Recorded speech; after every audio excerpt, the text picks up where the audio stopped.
আমি এই মুহূর্তে আছি খুলনার দাকোপে পানিসন্তা ইউনিয়নের 5 নম্বর ওয়ার্ডে। আপনারা জানেন যে এখানে কিন্তু যে ঝড়টি আমাদের খুলনার উপর থেকে বয়ে গেছে সেই সব থেকে বেশি ক্ষয়ক্ষতি হয়েছে কিন্তু এই দাকোপে।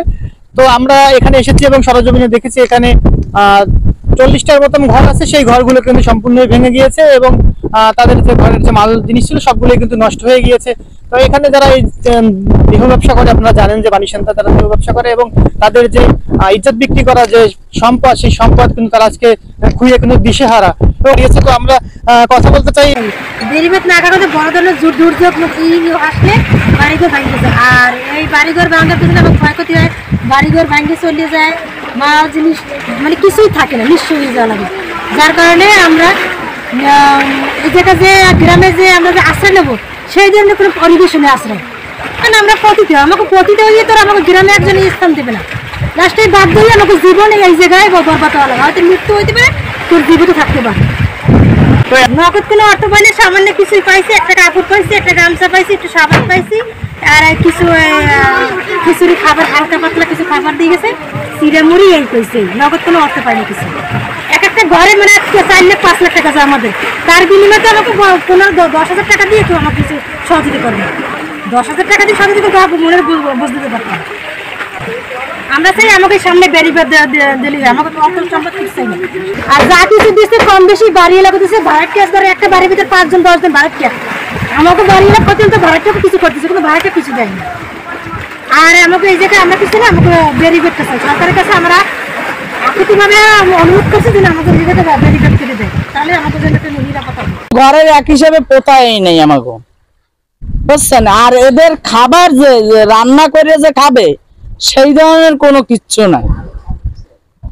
মেয়েদের ওই মেম্বারে ওই গ্রামের থেকে রান্না করে তাই একটু খিচুড়ি ভাত কোন রকম দেয়, তাই এই মহিলারা খায়, এরকম পরিস্থিতি। কেবল আইসে ওই সিরা নাকি এই আর মুড়ি এই দিয়ে গেছে, আর একটু চিনি আইসে, 1 প্যাকেট বিস্কুট এই দিয়েছে, এছাড়া আর কিছু না।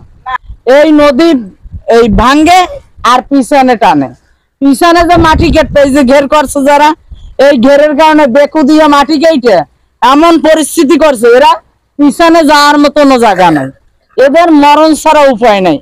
এরা যে আমাদের যে জনকর্মী বোনরা, এই বোনরা যে ভাত খাবে সেই ধরনের এখন সেই কোনো কিছু সামর্থ্য নাই। আপনি যদি একটু বলতেন যে আসলে এই ঝড়ে আপনার কি ক্ষতি হয়েছে? ক্ষতি হয়েছে দোকানপাট, ঘর দুয়ার সমস্ত ক্ষতি হয়েছে। আমরা বছরে বছরে কত কষ্ট করিয়া সব ঘর দুয়ার উড়াই, বছরে বছরে আমাকে পরশু নদীতে ভেঙে চলে যায়। আপনারা এই পর্যন্ত কোনো সাহায্য? না, আমরা কোনো কিছুই পাইনি, কোনো কিছু পাইনি। আমরা আরেকটু কথা বলতে চাই আরেকজনের সাথে যে আসলে আপনারা তো দেখলাম আপনি এখানে ঘরের কাজ করছেন, আসলে আপনার কি ক্ষতি হয়েছে? আমার বাবা দোকানপাট যেটি ছিল, কষ্ট করিয়ে যেটি জোগাইছিলাম, আমার সবকিছুই নষ্ট হয়ে গেছে। আমার দোকানপাটে কোন রকম কিছু মাল টাল আছিল, তাও নদীতে ভাসিয়ে গেছে, সব নদীর ঝলে কিছুই ধরতে পারি নাই। আশেপাশে যা ছিল তাও ভেঙে গেছে।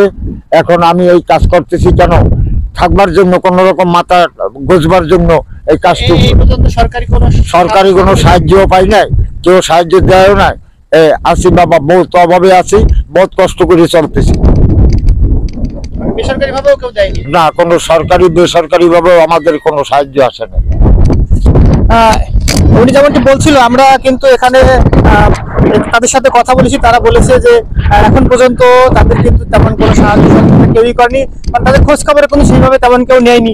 আমরা ওখানে গিয়েছিলাম, কিন্তু জোয়ারের পানিতে আমরা দেখেছি এখনো কিন্তু তাদের ওখানে পানি থই থই করছে। জোয়ারের পানি আরেকটু বেড়ে গেলে কিন্তু তাদের যে এই যে রাস্তাটা দিয়ে তারা চলাচল করে সেটাও কিন্তু ডুবে যাবে। আপনারা দেখছেন যে রাস্তাটা কিন্তু ইতিমধ্যেই কিন্তু জোয়ারের পানিতে তলিয়ে গেছে। তো এখানে কিন্তু তাদের যে দাবি, তারা দাবি করছে যে এখানে একটি টেকসই বেড়িবাঁধ দেওয়া হোক, যাতে প্রতি বছর বন্যায় যাতে তাদের কিন্তু এই যে ক্ষতি, এই ক্ষতি ইজ্জত করে টাকা যে সম্পদ ক্ষতি করছে, সেই সম্পদ প্রতি বছরই ক্ষতির সম্মুখীন হচ্ছে, যাতে টেকসই একটা বেড়িবাঁধ দেওয়া হয়। তারা কিন্তু সেটাই কোনো অনুদান চায় না বা সাহায্য চায় না, তারা চায় যেখানে একটি টেকসই বেড়িবাঁধ হোক এবং এই বেড়িবাঁধ দিলে তাদের এই ক্ষতি থেকে তারা মুক্তি পাবে।